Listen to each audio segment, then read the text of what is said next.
2013 সালের এপ্রিলে জিম্বাবুয়ের সফরে একটি টেস্ট খেলেছিলেন শাহরিয়ার নাফিস। 2 ইনিংসে করেছিলেন 40 রান। এরপর একাদশ তো বটেই, প্রাথমিক দলও সুযোগ হয়নি তার। অবশেষে 3 বছর পর ডাক পেলেন বাঁহাতি ওপেনার। অক্টোবরে ইংল্যান্ড সিরিজকে সামনে রেখে 30 সদস্যের প্রাথমিক দল ঘোষণা করেছে বিসিবি।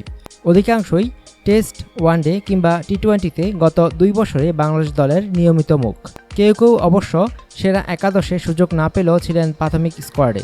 এবার চমক শুধু দীর্ঘদিন পর শাহরিয়ার ও রাকিবুল হাসানের দলে অন্তর্ভুক্তি। শাহরিয়ার নিজেও ভাবতে পারেননি প্রাথমিক দলে সুযোগ পাবেন। শাহরিয়ার বলেন, আপনার কাছে খবরটা শুনে তো আকাশ থেকে পড়লাম। আমি ভেবেছিলাম প্রিমিয়ার লিগে টাকা পয়সা পেয়েছে কিনা তা জানতে ফোন দিয়েছেন। গত 1 বছরে ঘরোয়া ক্রিকেটে ভালো করে প্রাথমিক দলে জায়গা পেয়েছেন শাহরিয়ার। এবার ঢাকা প্রিমিয়ার লিগে ব্রাদার্সের হয়ে 10 ম্যাচে একটি সেঞ্চুরি ও একটি 50-তে 38.88 গড়ে করেছেন 350 রান। দল সুপার লিগে না যাওয়ায় পরিসংখ্যানটা খুব একটা উজ্জ্বল হয়নি, তবে দুর্দান্ত খেলেছেন সর্বশেষ জাতীয় লিগে।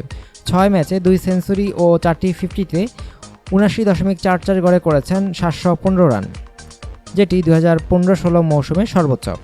একই মৌসুমে বাংলাদেশ ক্রিকেট লিগেও তার পারফরম্যান্স মন্দ নয়।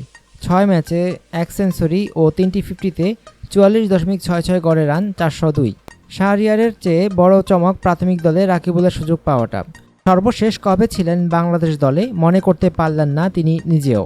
2011 সালের নভেম্বরে ওয়েস্ট ইন্ডিজের বিপক্ষে খেলেছেন সর্বশেষ সিরিজ। তবে দীর্ঘদিন পর প্রাথমিক দলে ডাক পাওয়ায় মোটেও বিস্মিত নন রাকিবুল। তিনি বলেন, এই মুহূর্তে মনে করতে পারছি না সর্বশেষ কবে দলে ছিলাম, তবে ডাক পেয়ে খুব একটা অবাক হয়নি। এবার আশা তো ছিলই। রাকিবুলের এই আত্মবিশ্বাসের মূল রসদ প্রিমিয়ার লিগে তার দুর্দান্ত পারফরম্যান্স।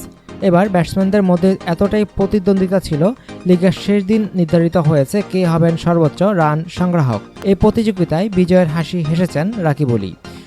16 ম্যাচে 1 সেঞ্চুরি ও 5টি 50-তে 65.36 গড়ে 719 রান করে আছেন সবার উপরে।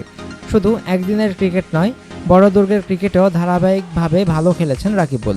2015-16 মৌসুমে বিসিএলে 4 ম্যাচে 2 সেঞ্চুরি, 2টি 50-তে 74.42 গড়ে 521 রান করেছিলেন 2-এ। জাতীয় লিগে 6 ম্যাচে 3টি 50-তে 45.25 গড়ে করেছেন 362 রান। প্রাথমিক দলে থাকলেও যে মূল একাদশে জায়গা পাবেন তা নিশ্চিত নয়। তবে শাহরিয়ার, রাকিবুল যে বাতিলের খাতায় পড়ে যাননি, প্রাথমিক দলে তাদের অন্তর্ভুক্তি সেটিই বলে। অনুগ্রহপূর্বক সংবাদটি শেয়ার করুন এবং খেলাধুলার সর্বশেষ খবর জানতে স্পোর্টস লাইট সাবস্ক্রাইব করে রাখুন। ধন্যবাদ।